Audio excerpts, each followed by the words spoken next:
Sending it now. Hey everyone, welcome to Culture Binge. It's the show where we feast on the zeitgeist and lovingly regurgitate it for you. For everyone watching live, thank you so much. For everyone just listening, you're cool too.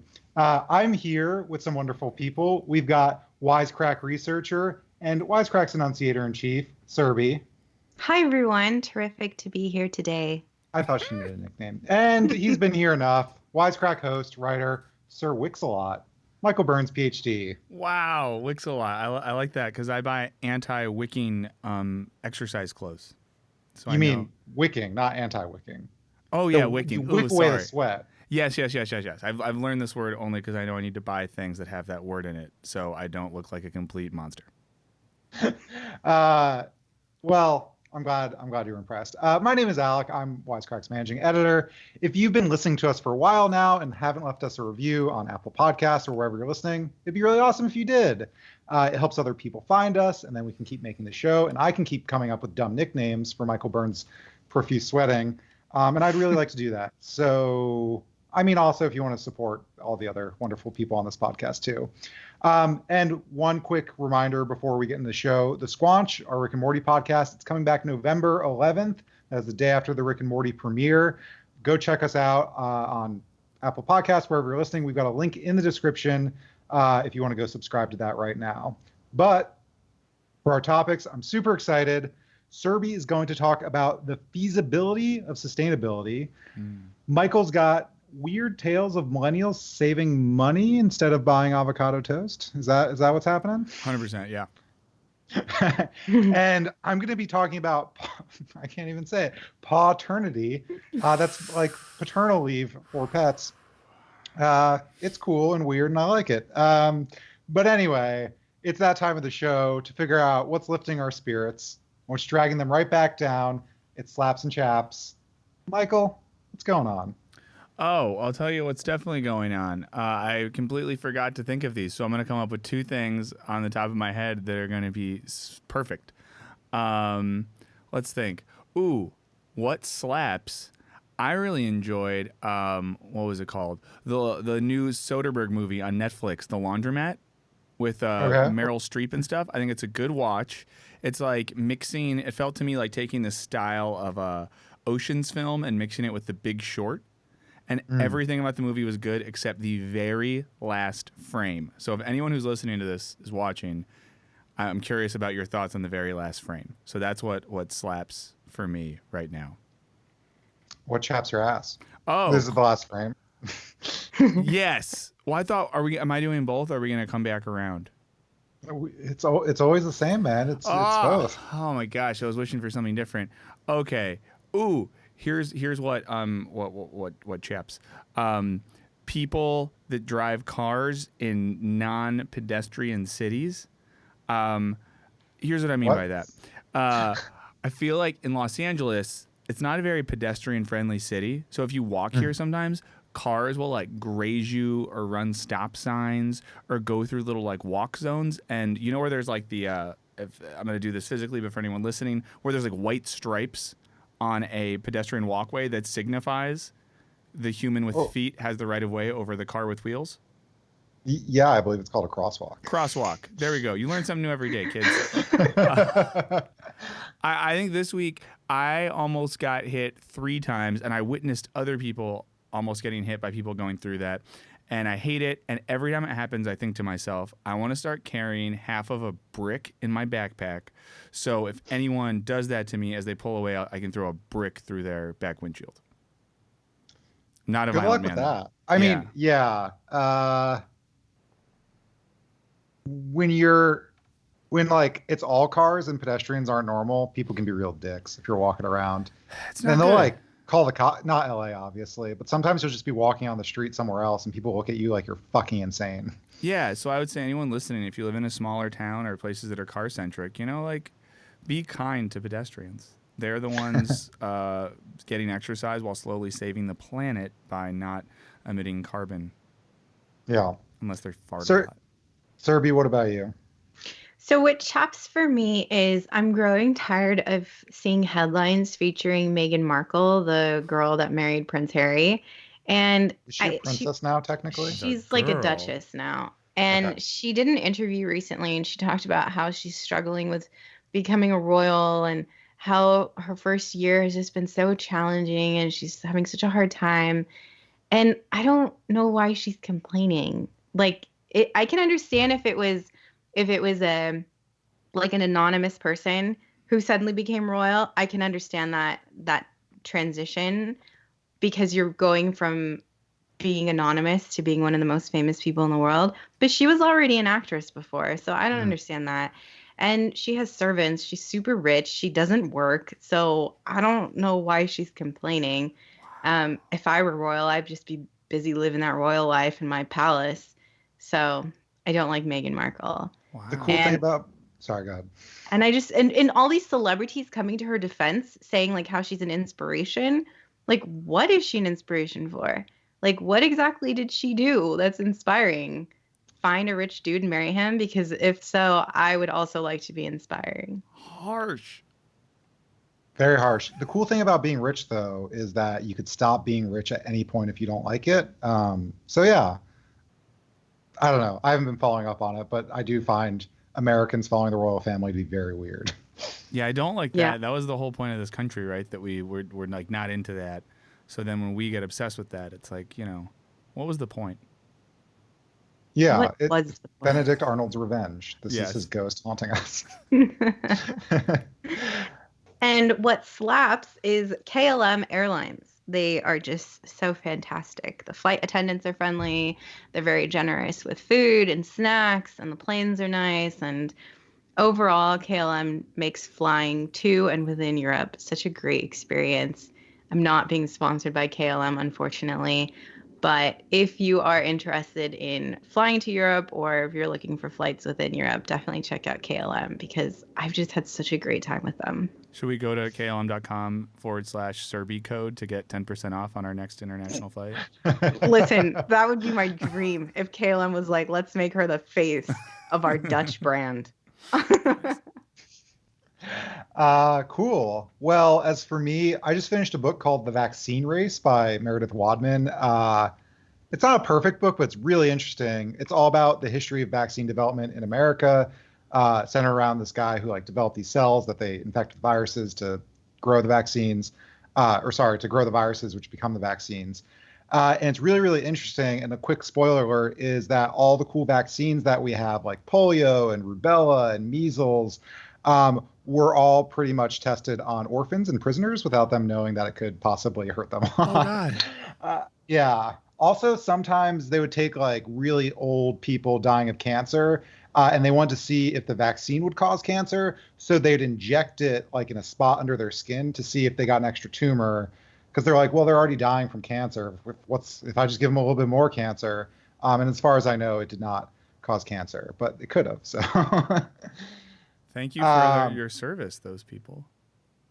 Yeah, we don't do that much stuff like that anymore, thank God. But the Not that book we is know really of. good. I Yeah, always feel like these sorts of things come out in 15, 20 years. well, now, especially in the 60s and 70s, there was a series of legislation and sort of codes and all this stuff that really, there's review boards that review human experimentation. And if you're a researcher, you have to jump through all these hoops. They're good hoops. I know people who are in the research field, not even doing human experimentation, but they have to deal with all that stuff. But yeah, I'm sure there's still something we could be doing that's vaguely shitty. And as far as what chaps, subscription model video games, specifically, I just saw a tweet this morning. I don't even play this game. I don't even give a shit. But Fallout 76 is a game that everyone hates because it wasn't good. and it's online. And now you can pay $100 for a 12-month subscription to like get extra features in it, which is more than Netflix and more than like Xbox Live or any of the other gaming subscriptions. And everyone's mad at them. And I'm not that mad, but it chaps my ass a little bit. Just it's the injustice of it all. I don't really play video games, so I've missed the shift. Like I remember playing Nintendo 64, and then there was like this big shift towards like these subscription games and things like that. And I don't know, do people actually buy, like they would rather do the subscription than buy the actual game? Well, the thing is, it's not you buy the game, but then you can buy with real money like upgrades for the game. So like for instance, with this subscription to Fallout, you can like upgrade your storage so you can keep more shit, and you get to like play maps that you couldn't do before, and you get to wear cool clothes that like other people do, and like emotes are a big thing. Like your character can emote in certain ways that are exclusive if you have this subscription. A lot of games will do kind of pay for cosmetic things, like to make your character look cool, and I'm not that's fine. But some of them, they're called like pay to win, where you pay extra money and you can buy better, let's say, guns or weapons or anything like that faster. And yeah, I think everyone hates it, and I just want to jump on that bandwagon. This is so good from a business perspective. I love how they're getting people to pay more money. Like it's just so genius. Yeah. Everything is drug dealer logic. You get them hooked, and then you offer them the next new thing. It's very classic. Yeah. Anyway, Serby, you've got a great topic this week. There was an interview with the founder of Patagonia where he's very nihilistic and saying we're all fucked. Love that guy. Sustainability may or may not work, but we should do it anyway. Is that accurate? Yeah. So this has been on my mind recently because I've been noticing a lot of family and friends not recycling, or they're wasting water or wasting food. And when I asked them why they leave the tap running for an hour while they clean the kitchen, even if they're not in the sink, or why they don't recycle and things like that, they said it's because there's no point, because they feel like they're just one person. Like one person is not going to make much of a difference. And I've been thinking a lot about that. Like, how do small actions add up? And I came across this interview with Yvon Chouinard, who's the founder of Patagonia. And for those of you who don't know, Patagonia is an American clothing company that sells outdoor clothing designed for activities like camping or hiking or climbing. And they sold those vests, right? The puffer jacket vest. And it's very trendy to have like a Patagonia down jacket. And so in addition to having high quality clothing, the company is famous for spending millions of dollars fighting for environmental causes around the world and investing money in sustainable business practices. So one of the things they say is at Patagonia, the protection and preservation of the environment isn't what we do after hours. It's part of our everyday work. So in this interview, Chouinard, the founder of Patagonia, discusses how small actions can add up and make a difference. And even though he's quite pessimistic about our chances, he still says that it's important to act and to do something. So he gives examples of a restaurant chain not selling salmon in order to restore the population, of a large Japanese from coal power plants to clean energy, and from Patagonia investing in growing organic cotton so that it causes a little less harm to the environment. And so even though he thinks that like our chances are like we're facing an uphill battle, he's still committed to doing something, and he sees these small acts as an effort to slow or to maybe the damage that we're.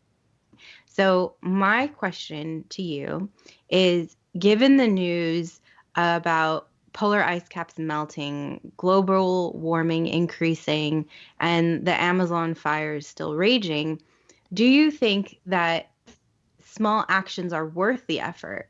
Or do you think that we should align ourselves with Jeff Bezos and Elon Musk, who have given up on Earth and are now turning their attention across the galaxy? I mean, I think this makes me think of a similar interview that Naomi Klein did. I want to say last week or the week before with the Guardian. Naomi Klein, who wrote "This Changes Everything" and "No Logo" and a bunch of other good books. But she made the point that like we kind of don't have a choice to not do anything right now because it's such a desperate situation. But I think like with the Patagonia guy, Yvon Chouinard, I kind of agree that like we're probably screwed, but we should also probably still do stuff, just because if things get really bad, eventually a future generation is going to look around and be like, which one of the olds at least tried and what of the olds didn't try at all. And there might be political or, I don't know, like mortal ramifications. And I would just want to be on the right side of things. And I say that half in jest, but half just to say like, might as well give it a fighter's chance than just completely tap out. You don't want future generations to think of us what we think of boomers, in other words. Yeah, definitely. I think that like worst case scenario, our kids will give us decent retirement pods if they know we tried our best and didn't just take all we could in the time we had with no regard for future generations. Cool. I think it's really interesting and complicated in like cool and interesting ways, because I think there's like one debate about the personal responsibility rhetoric versus like systems changing. And I don't necessarily, I can often be, I think, skeptical of the individual responsibility angle and more lean towards the like, oh, we need to fix the whole system and enact legislation and all these other things. And, often when things require mass action, it's because of a large scale, sort of like top down thing. And I know I talk about vaccines all the time, but that's what I'm reading about, where it's like everyone needs to get vaccinated and it's like on everyone. So like we, the government, are going to like knock on doors and get it done. And I think to an extent that has happened with recycling, right? Like most people recycle now, or at least, I don't know, maybe they do. And certain cities have laws that will fine you for not recycling. And so that like probably has created a net good, except for the fact that China's not taking our plastic anymore. That's maybe another part of this discussion. But so there's that angle where I think focusing on the individual can absolve us from thinking about like the larger structures that are murdering the environment and us all. The other thing is that I think there's this thing called the Jevons paradox or Jevons paradox. There was an economist in Britain around the time that the what was it, the Watson steam engine or the Watt steam engine was invented. It was a steam engine which was much more coal efficient than predecessors, right? So you have oil, you have England that is running on all of its coal, chopping down all their forest.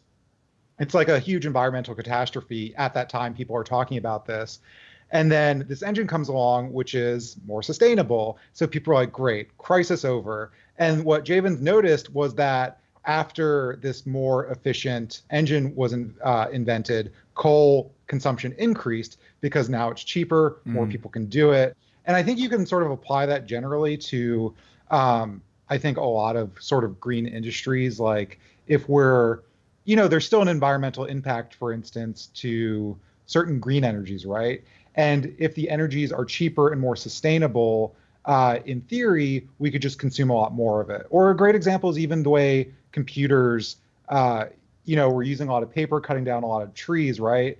But computers come along and make that obsolete. And so we have, all it needs is electricity, right? But now we create hundreds, if not thousands, or hundreds of thousand times more information on a daily basis, that now we have server farms, running on all these fossil fuels that are, fucking over the environment. So I guess getting back to the original thing you're saying, for me, it's kind of like a Pascal's wager, where it's like, I think it might be hopeless, but like, I think maybe we should try anyway, which is kind of what the founder of Patagonia says. Because if it's not hopeless and we didn't try, it's going to be real shitty. But if it is hopeless and we tried, I just wasted some time sorting out plastics versus metals and I'm kind of okay with that. Well, and something you Yeah. just said. Oh, go ahead. Sorry. Well, I agree with this last point that you made, that what's the worst that could happen? Like you wasted some time recycling, or you wasted, some time turning off and on the water a bit more. And I think I think it's one of those things where if you think about it, if we continue to make progress in this way, Patagonia, for example, is investing in creating synthetic fibers, and if we do things like innovate and try to come up with new sustainable practices, then perhaps it may not make that much of an effort right now, but maybe future generations will be able to discover new methods that build upon what we've already done. Or if nothing else, it would help them realize, well, that didn't work, let's try something else. So there's nothing to lose, I think, from trying and from acting. Yeah, the weird thing with like innovation though, and what you just said and what Alec was saying makes me think of the dichotomy between Ronald Reagan and Jimmy Carter in the late 70s and early 80s. And one of the things you had there was when Carter was president, he famously told Americans that to conserve energy with a coming climate crisis, we had to lower our expectations, turn our thermostats down. And his whole point was to achieve a sustainable future that involves a collective lowering of expectations and kind of killing that desire for limitless innovation and growth. And then Reagan, of course, framed things in terms of, we talked about limitless economic growth, and then, of course, beat Carter and Carter's reelection campaign. And that sort of spirit seems like it's been around for a while now, this idea of limitless growth, and any innovation we do have will just enable us to consume things in a different way. So I think that, like, no matter what we do, until there's a general cultural shift in expectations, we're still kind of screwed.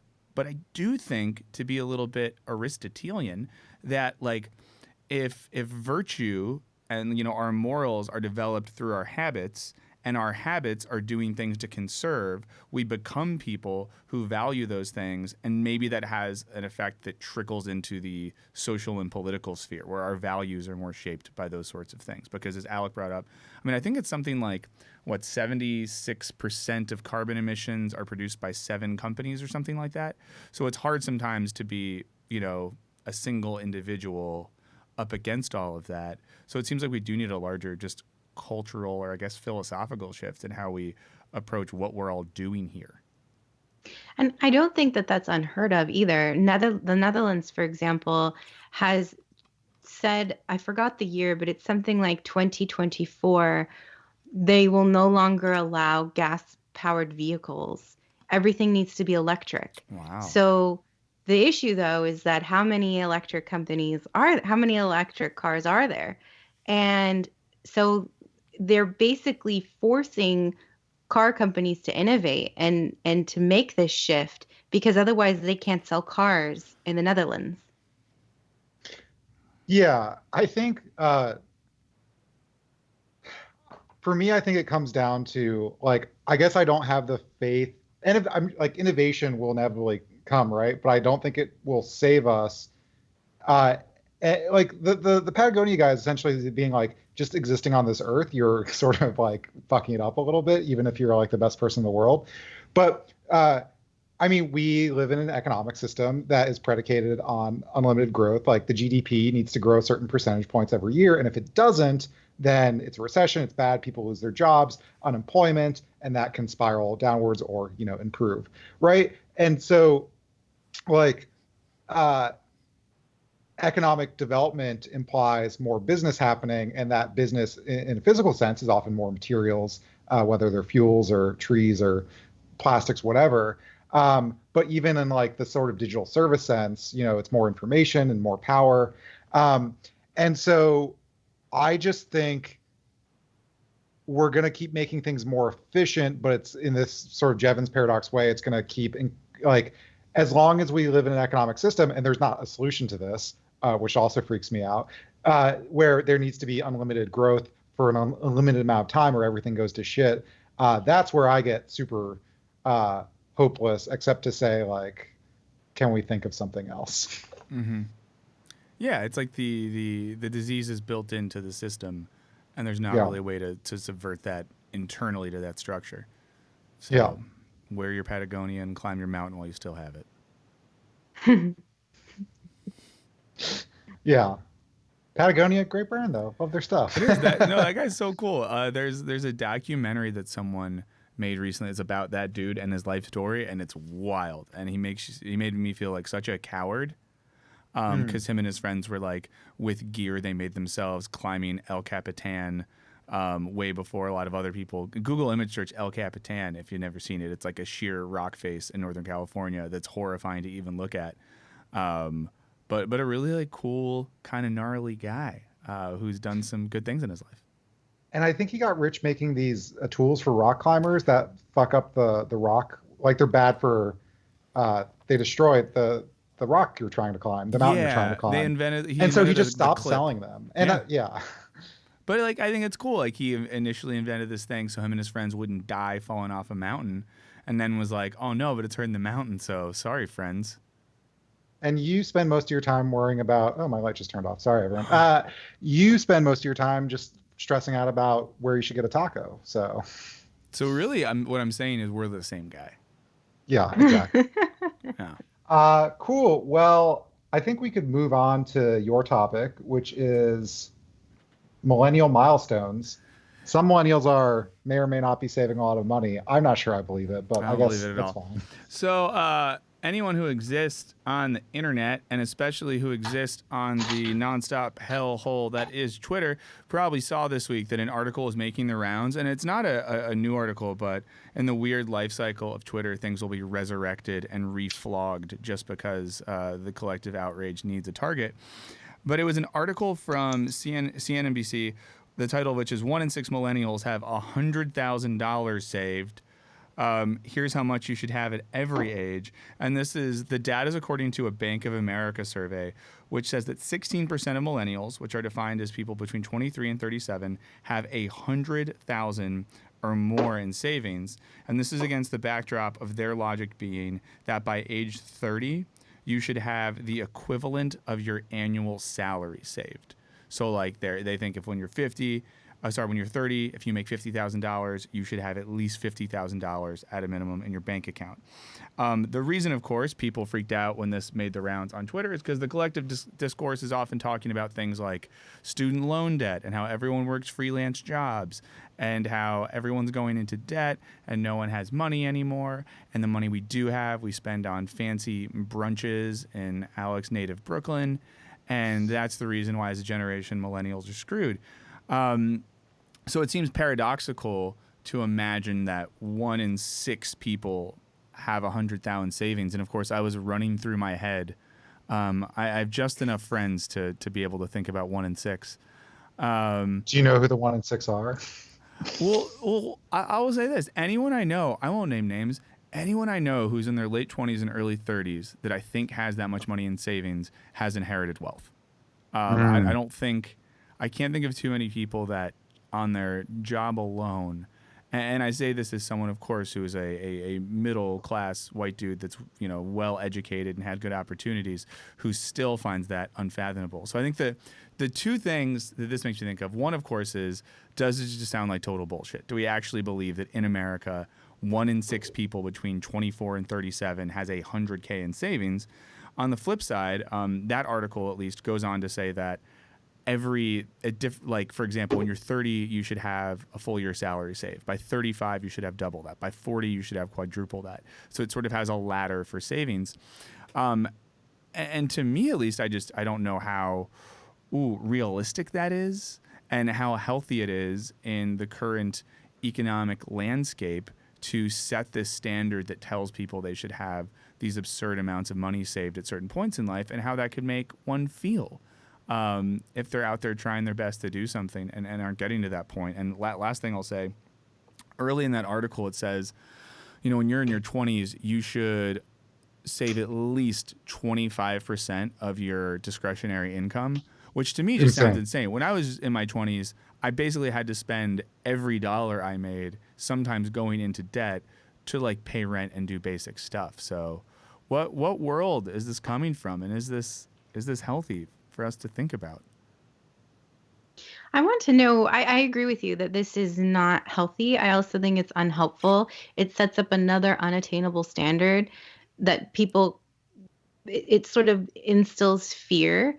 And I want to know more about this survey. Who did they talk to? Who did they survey? Because I would say every single one of my friends is one of the 6 people who has that much money saved.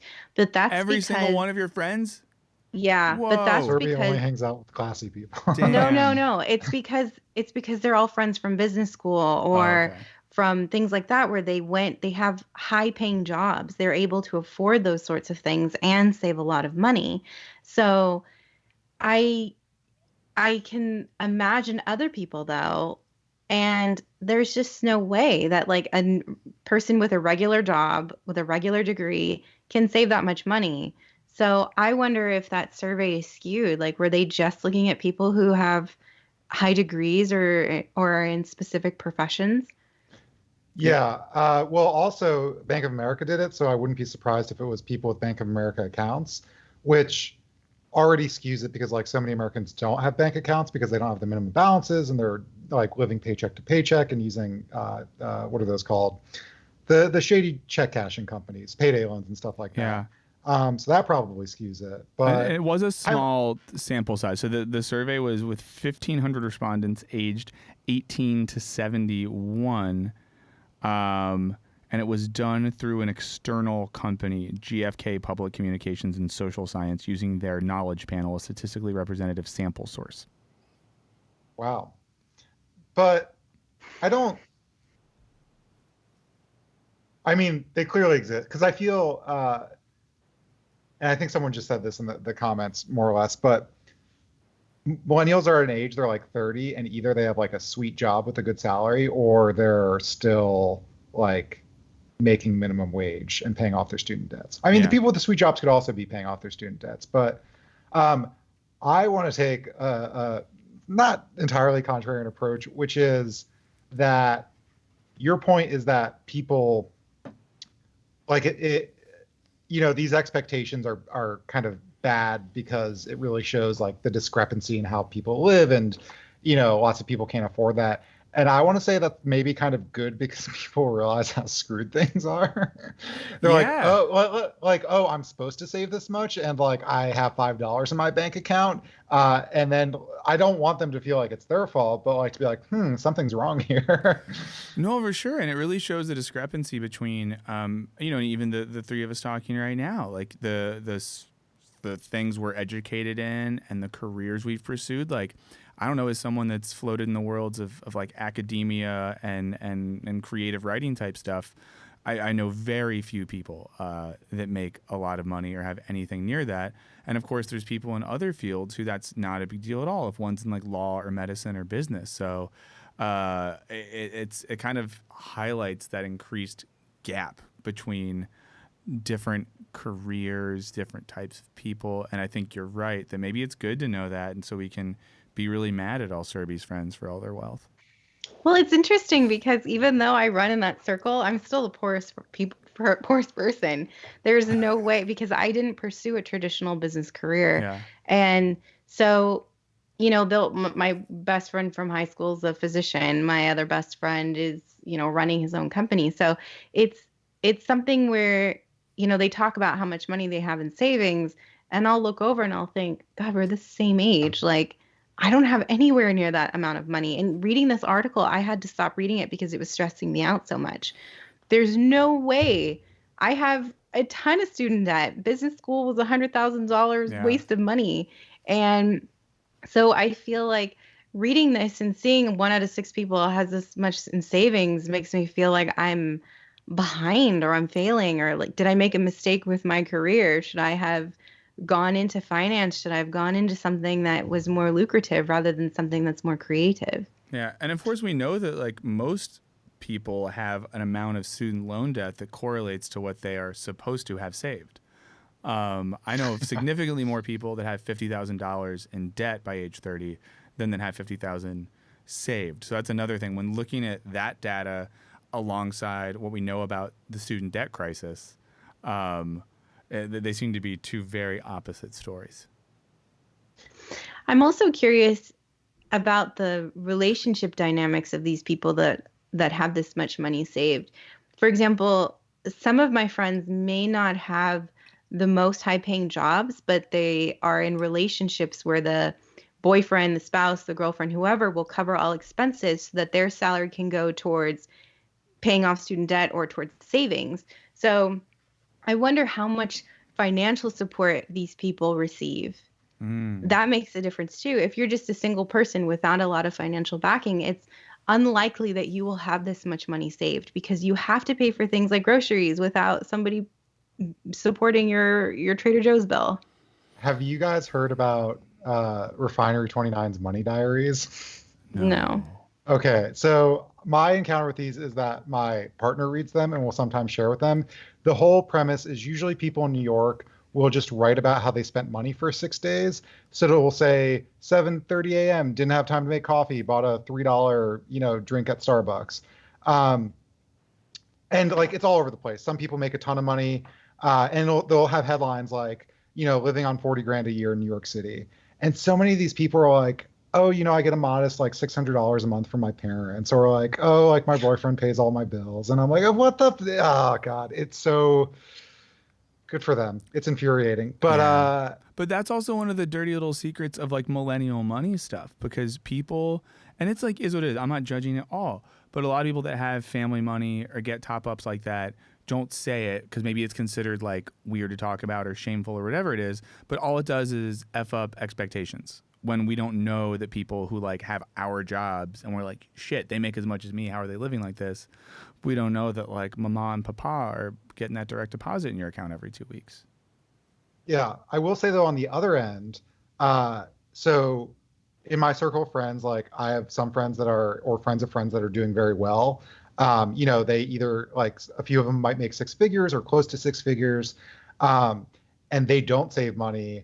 And usually it's just a lot of like me trying to shame them for making bad financial decisions. So one person got a job, they like made a huge leap to 6 figures, and they give a ton of money to their church, which is cool. I'm not going to judge it. But then they spend $100 a week on facials, and they don't have a retirement account. Another friend doesn't make as much money, but makes like a good salary. I was like, I don't know, like I might contribute like 1 or 2% to my 401k that I have. And so I don't know what the point of that was, just to say that some people are just so overwhelmingly dumb with their money who have money. But I think in a weird way that connects with the first topic a little bit, because sometimes I think this way, which is like fiscal nihilism, which is like, screw it. Who knows like what's going to be up with the planet, the economy, everything in 15 to 20 years. So am I going to save money that by the time I'm able to spend it will be useless anyways because there'll be a Mad Max scenario? Shouldn't I just enjoy it now and like have a nice time? Or even to be a little slightly more serious, sometimes I do think like we don't know how long our life is going to be or like what's going to happen. So why like sometimes you read those money journals where people are like, I paid off my student loan debts in my 30s by only eating peanut butter sandwiches for 10 years and I've never gone out to dinner. And I'm just like, you get hit by a goddamn bus and then you've never tasted sushi or some nice tacos because you're eating sandwiches and saving money. Like, was that worth it? Sorry. Yeah, no, I get that. I mean, I don't really spend a lot of money, but when I do spend money, it's on delicious food. Yeah. I recently tortured myself over spending $30 to replace a 10-year-old pair of sweatpants. So that's where very I'm reasonable. at. You should be allowed to do that, and I can't even imagine how those 10-year-old pants smelled. Anyway, anything to add, Serby?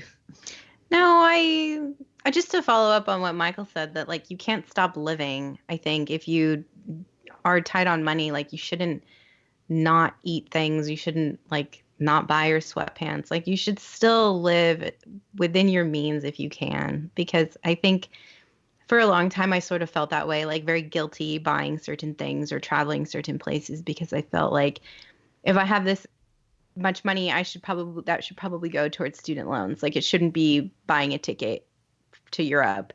But then I thought, well, 20 years can pass and I may not travel if I keep having that mentality. So you have to keep living your life and in finding ways to enjoy yourself, even if you have a very fixed small income. And if you go to klm.com right now, there's plenty of opportunities for you to use that money to explore the world. Use code Don't forget to Serby10. use my code. Yeah. SerbyShill22. Cool. Well, before we move on to my topic, I just want to give a shout out to everyone who donated. Dude abides as always. Yes. With Halloween around the corner, any childhood Halloween slaps or chaps?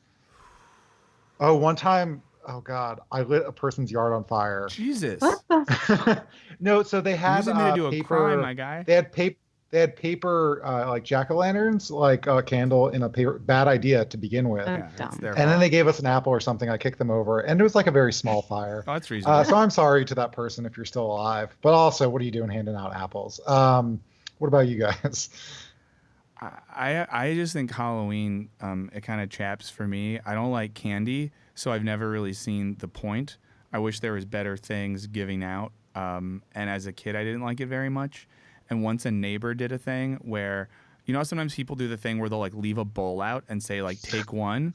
So this neighbor put a bowl out and it said, take one. And then they had what looked like a sort of like skeleton sitting on this bench outside their house as a prop. But it was a dude and you're a kid and you thought it was a prop and you took candy and it would like leap at you. And it was horrifying. And I legit think I cried once when I was a kid because of that. That's amazing. But it's kind of funny looking That's back. definitely a slap for Yeah. me. My slap is that I bought this really nice Harry Potter costume. So I was Hermione and I did my hair like very bushy like, and it was really nice. And what chaps is when you open the door, all these kids would come in to like the house a little bit. And I'd be like, oh no, like, don't do that. Like, this is my home and you were supposed to stay outside. So that's very annoying, I think, is dealing with kids that just want to like keep grabbing all the candy and things like that and are quite impolite. And Michael, I think you would really like trick-or-treating in the neighborhood I grew up because they didn't give out candy. A lot of times they gave out things like popcorn or glow sticks I love or popcorn. toys like pencils and erasers, like really cool kind of erasers. I loved erasers. It was a neat place. Sounds awesome. Well, it's all right. Hate mail to Michael because he doesn't like candy like a monster. Not even as a kid. No, I've always liked savory, salty treats. I mean, that's my preference, but like, I'm not gonna not eat candy that's put in front of me. Even desserts I like are like, I don't know, like pies that are basically like vegetables, like sweet potato pie and stuff like that. Give me that over chocolate any day of the week. Freak. All right. Cool. Well, thanks for that. And also shout out to Ruhan and Nathan for donating. Ruhan says, love your guys' work. Always look forward to this. Thank you, Ruhan. There's some weird shout outs for everyone watching live because my light broke. It's fine. My topic, I think it's kind of a brief topic. It's just a weird thing in American society that I'm partially in support of, or all the way in support of. Paternity leave, pet parental leave. This is, people have written about this before, but Business Insider just did like a listicle of 7 companies that offer pet parental leave. And the idea is when you adopt an animal, or I guess buy one, you need time to settle in with your animal. And so they give you sometimes up to a week off to have that adjustment. Some companies say it's just to retain their employees, to make them happy, which I guess, you know, us millennials, we need our unlimited snacks and cold brew coffee and paternity leave. And one company even said it was like a pet-centric company. It's better for the pets, which is cool. This is from the article, research from Pet Plan, have no idea who they are, found that 5% of owners have been offered paid leave from the job to adjust to their pet owning duties. Also, on the flip side of this, there is also pet bereavement leave, which I'm all about. My cat dies, she's sitting right next to me. I need at least a day off, maybe 2. I think Jared would offer it. When Jared's dog dies, fingers crossed that will never happen. He's going to need like 6 months. Oh my 6 months God, why off. did you say that? Sorry. Jesus. Oh, That's so gosh. shocking. The idea of Woody and then how Don't say- devastated Jared will Oh be. my God. He's going to live forever. And when he doesn't, Jared's going to need a year off. Well, but anyway. When Alec dies, we'll do a podcast the next day. Hell yeah. No break. We don't have time for a funeral. No or anything. days off. I'm a Sorry. horrible person. You're But really anyway, proud. what do you guys think?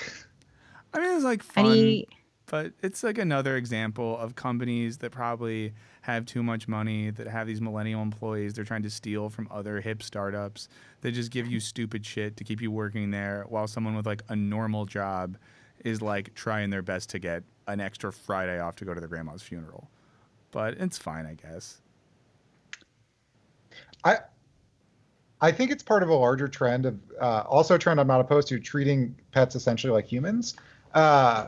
We've got, organic food for pets, which is cool. Feed your pet healthy stuff if you can afford to. But like luxury pet brands with luxury collars, getting your dog into doggy daycare is like now this competitive thing, like getting your kid into daycare. Also, anti-vaxxers are now, as I've mentioned before, not getting their pets vaccinated along with their kids. Damn. I do think it's interesting, and I have an argument with a family member in that anything I buy for my cat does not care about, including a bed. And this person, it's my mother, it's fine. She's like, you have to get her a bed. Like, it's not right for her to just have to like sleep on the floor, but that's literally where she wants to sleep.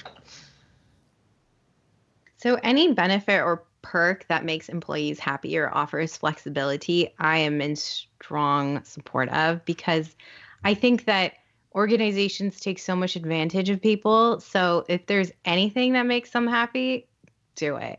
And I think for many people, it's like you said, Alec, like for some people, pets are humans to them. They're like real family members, and maybe people will never take advantage of the parental leave policy because they don't want children or they can't have children.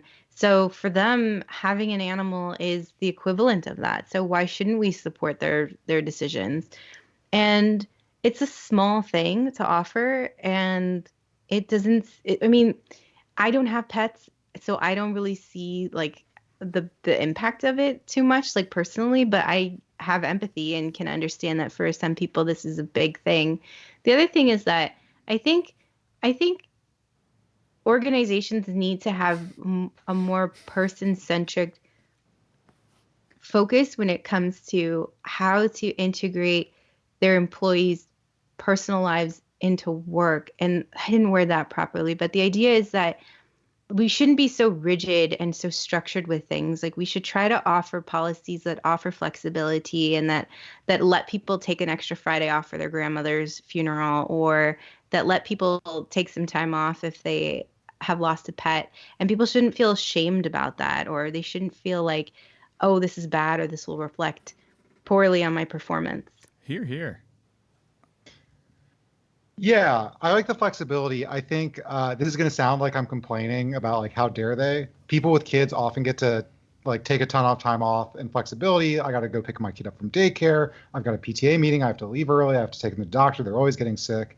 And I think that should be there. But as someone who may or may not want children, I'm like, where's mine? And I feel similarly, like, at least with the pet thing, I could be like, I have to pick up my cat from cat daycare. No, but I think it's like when I was a teenager working in restaurants, people who smoked got to take smoke breaks, and I didn't smoke, so I didn't get to take breaks, and it was bullshit. But I think the solution is not to sort of cancel the smoke break. The solution is to give everyone flexibility for different reasons. 100%. There's this woman in my office building who goes outside at the same time every day and takes her shoes off and puts her feet on the ground and meditates for a bit. And it's like it's a vibe. She really goes for it. But I think that's cool. Like, for years we thought it's okay to go outside and work on your cancer. And now it's cool if she wants to go outside and meditate and get centered for the rest of her day. And whether that's like, it works sometimes. I like to go read for 15 minutes. And I feel guilty about that sometimes, like reading a novel outside. But it's like, if someone else can smoke or do whatever, why can't I read a novel? We should be able to do that stuff. I'm quite fortunate in that the company I work for has a lot of flexibility within our schedules. And so there are days where I just don't feel like working in the afternoon. So I will take a few hours off and go to the beach. And then I'll come back and I'll work until late in the evening or on like a Saturday or something. And I find myself more productive because of that. And if someone feels more productive and happier at work because they had quality time with their dog or their cat or their iguana, then let them do it. Except for iguanas, yes. You can't spend quality time with an iguana. Are you ever annoyed about people going too far and kind of treating their pets like not like a member of family, but like a human. My best friend just got a dog, and she treats it like a human. Like her dog has, she has a little like a pram, a little stroller that the dog sits in, and she pushes Does she the dog pushes the not dog have around. legs? She has 4 working legs, but she's just like, oh well, she'll get tired, so she just needs to sit in her She'll get pram. tired because she's out of shape because she doesn't get to walk. Sorry. Yeah, and the other thing that's really interesting to me is this whole like dog culture where so my friend lives in LA, and she drops this dog off at this very fancy doggy daycare center, and the dogs all have these really fancy birthday parties, and apparently there are famous dog Instagrammers. So some of these Instagram dogs go to this doggy daycare, and they'll invite my friend's dog to their potty, and they like all get together with their little paw friends. And so my friend was telling me how excited she was that her dog got invited to this famous dog Instagram's birthday party. And I don't like, for me it was sort of like, what the fuck? Like, you're acting as if this is like your child, like your daughter got invited to like the fanciest party around, but to her it is. I mean, she may not have kids, so Can I just say it is like your child. I find this appalling. Oh, I'm leaving. I'm never coming back, and I might die today. All right. With that, I think we can wrap it up and move on to voicemails. We got voicemails. We got some emails. For anyone who wants to leave a voicemail, please keep them short. 1-213-534-8807. If you want to leave us an email, it's culturebinge@wisecrack.co. Culturebinge@wisecrack.co. There's no M. I've told you that many times, but whatever. I'll do it again. And before Michael gets into it, we did receive one email. I'm not going to say their name for obvious reasons. Or sorry, it was a voicemail from a person who works in vaccine manufacturing. That was really cool, but we don't have time to play it. But please email me because I'd like to talk to you about your job because I'm doing lots of research on vaccines, as people know. Anyway, why don't we start with the voicemails? I believe one is about not having kids and the other is about something else. Mm-hmm. Let's start with the one that's about something else. Hey, it's Jarrell from Virginia. I was just commenting on an episode about the Sesame Street and the opiates. My take on that is when I first heard it, I thought it was kind of weird for them to be discussing that on Sesame Street. But when I heard Serby kind of explain it, I had a different take on it. I feel that you can educate children on things without exposing them to it, just like with drugs. You can kind of explain if you see someone smoking or if someone offers you something. You could tell them, these are the things you don't do. You can, about stranger danger. You tell them, stay away from strangers, but you don't expose them to all the things that can happen if they run into a stranger. So I feel with the opioid issue on Sesame Street, you can let someone know about something, about a danger, and kind of educate them on the situation. There you go. That's a really good point. And I think it like makes me think that children have no there's like no preconceived ideas, like they're a complete blank slate. So if we can educate them in like a safe environment, then we help shape their knowledge base. My fear was just that maybe it would make them really afraid, but we got an email that was interesting that countered that point. And she said something like children wouldn't be afraid because they don't know any different. So it's up to us of how we shape that conversation. And this caller made a good point too, that if we educate them in a safe way, they'll be more prepared if they encounter these things. Yeah, I think that was all just my takeaway from all this is I just think early childhood educators are so important and undervalued because to navigate the subtleties of like teaching young minds about things like opiates in a way that's informative but not overwhelming or traumatizing is like, it's a razor's edge. So shouts to those people who are capable of doing that. Yeah, that was an awesome voicemail. And then the next one is on anti-natalism. This is It's true. not having babies. Here we go. Hey, Culture Binge crew. This is Noah from Texas with a short piece on the anti-natalism discussion.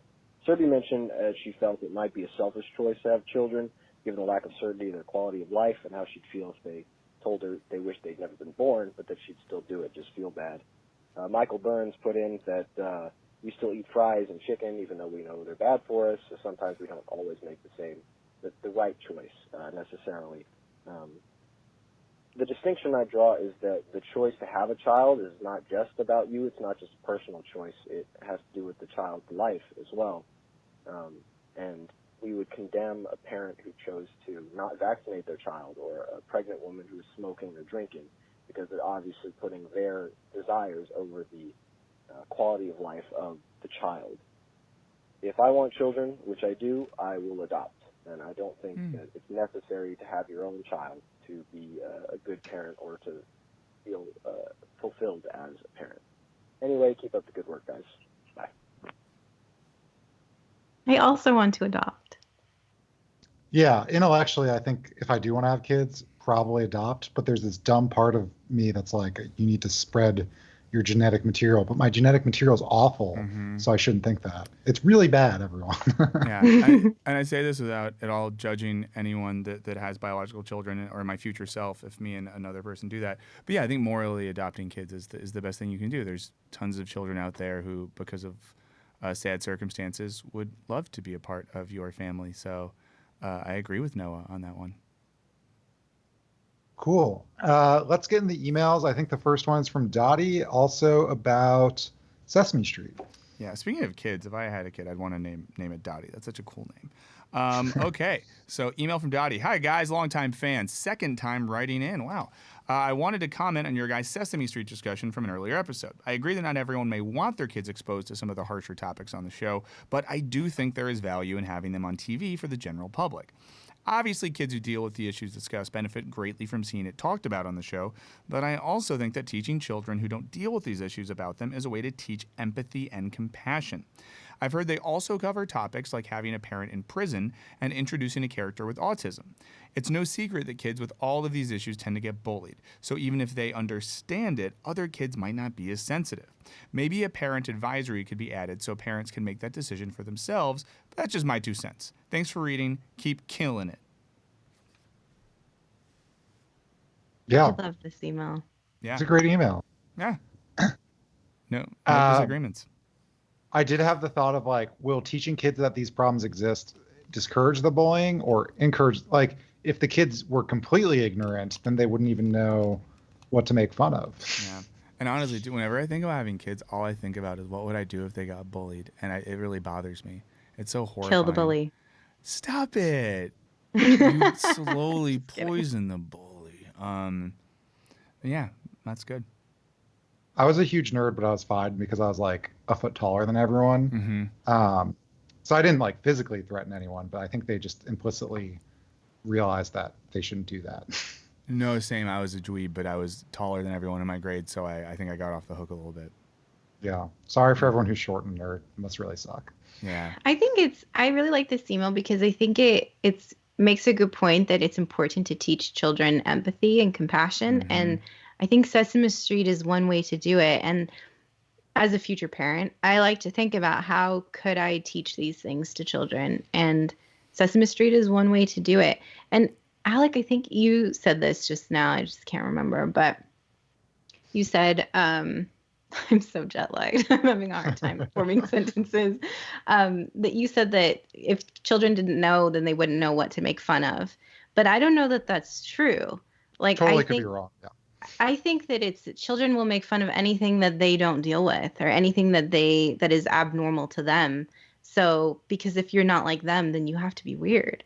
So I think that if we do teach them with Sesame Street or other media, I think that's a way to expose it to children so they understand, but then also maybe explain things in a loving, kind way. So this way children don't think that it is abnormal or strange or something that should be made fun of. Yeah. And if anyone has kids that aren't dicks and are very empathetic and compassionate, let us know what you did to teach them that, because it's such a special skill. Right. Should we hit this next email? Yeah. It's from Jacob, also a good name, a revered name in the Wisecrack offices. So email from Jacob. I found your thoughts on the Sesame Street story not problematic per se, but perhaps a bit disconcerting. I should say first off, as someone on the autism spectrum, I greatly appreciated Sesame Street creating a spectrum character through the same program you talked about. Where I grew a bit worried in your discussion is you seem to jump straight to the worst case scenario of only negative concepts being put on children back to back with nothing positive in between. From what I know, that is not the case, and implying that it is or could be feels a bit off. Maybe more discussion of how it could help to have the slightly more adult topics interspersed between more general child-oriented education would help alleviate my concerns. That's the email from Jacob. Yeah. I agree. And I think I did mention something that I'd hope that these stories, that these digital stories weren't just focused on that one character. My hope was that it was also mixed with other, like, A is for Apple kind of content. My issue that I just didn't want it to be just about opioid addiction or just about homelessness, because I think that is very difficult for children to process in such a concentrated format. Mm-hmm. Yeah. I'm sorry, Jacob, for going so negative on that. My therapist recently taught me I practice something called catastrophic thinking, which means I go to the worst case scenario in various things. And I'm pretty sure that's probably what I did in that discussion. But I think he's absolutely right that there's 100% room to intersperse narrative stories and things like that within the Sesame Street extended universe that could teach kids those things. So, and I think that works well with the previous email about using stuff like that to help foster empathy and compassion with kids. So, good email. Cool. Well, first of all, sorry for laughing about your catastrophic thinking. It's whole thing. Oh, I think it's funny too. Yeah. You didn't watch enough Sesame Street. You're not compassionate enough. That's totally. I don't think I did. But anyway, thank you everyone for joining in. To all of our live viewers, to everyone who donated, to all of our patrons. You guys are all awesome. Thanks for listening. And you can find all of us on Twitter. Surby, I think I remember at this point, it's at Surrey Patel 22. Yes. Yeah. I forgot yours already. Michael O. Burns. Yeah, just Michael O. Burns. So simple. And I'm at Wisecrack Alec. Say hi. Tell us cool topics. Yeah. We'll see you all next week. So what we're going to be doing is we've got a few more episodes, and then we're kind of like finishing, we'll call it our first season. We're going to finish out October. We got one episode in November and one episode in December. And then we will be officially back come probably beginning or middle of January for what we'll call season 2. I know it's weird to have seasons on a show like this, but that's what we're doing. So thank you all so much. Bye. Bye. Bye.